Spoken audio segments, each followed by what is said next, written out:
तो इस कहानी को अगर आप पूरा समझना चाहते हैं तो इसका पार्ट 1 आपको देखना पड़ेगा। आप मेरे चैनल के प्लेलिस्ट में जाकर भी देख सकते हैं, नहीं तो मैंने डिस्क्रिप्शन में उस वीडियो का लिंक भी दे रखा है, आप वहां से भी देख सकते हैं। तो ज्यादा देरी न करते हुए चलिए हम आगे की कहानी आपको बताते हैं। गीता और राम मोहन वह चारों लोग उस अजीब से आदमी को देख करके बहुत ही ज्यादा डर गए थे, क्योंकि वह दिखने में बहुत ही डरावना था। उस आदमी ने लोगों से कहा कि अगर तुम यहाँ से जिंदा वापस जाना चाहते हो तो बिना किसी आवाज के यहाँ से चुपचाप निकल जाओ।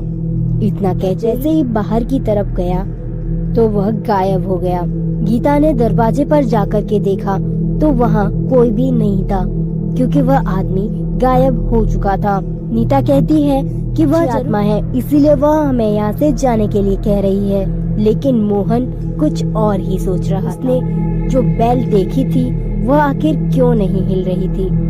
वह लकड़ी की मदद से उस बैल को हिलाने लगा और जैसे ही बैल हिलने लगी वह अजीब सी आवाज करने लगी। सभी के कानों में अचानक से बहुत ही दर्द होने लगा था, क्योंकि वो बैल बहुत ही आवाज कर रही और चट्टाने मानो जैसे भूकंप आ गया हो। एक करके चारों लोग बेहोश हो गए, क्योंकि उनके सर पे चट्टानों के टुकड़े गिर गए। जैसे ही उनकी आंख खुली वह हॉस्पिटल में थे। उनके सामने पुलिस वाले मौजूद थे। मोहन ने कहा कि हम यहाँ अचानक कैसे आ गए।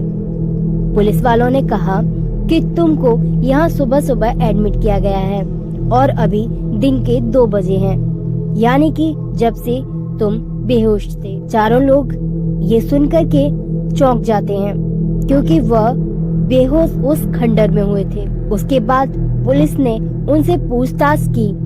चारों लोगों ने सेम बात बताई। पुलिस वालों ने कहा कि जब हम वहाँ गए तो वहाँ कोई भी नहीं था, ना ही तो कोई खंडर था और ना ही आसपास वहाँ कोई घर था। चारों लोग हैरान हो गए, क्योंकि उनके साथ जो रात को घटा वो बहुत ही चौंका देने वाला था।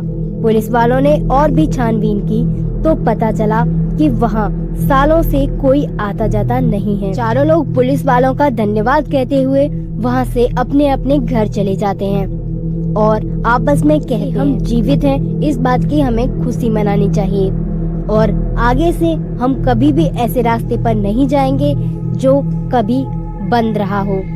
आपको ये कहानी कैसी लगी हमें कमेंट में जरूर बताना, और अभी तक अगर चैनल सब्सक्राइब नहीं किया है तो आप चैनल सब्सक्राइब करके जाना, क्योंकि हम आपको ऐसे ही कहानियाँ सुनाते रहेंगे।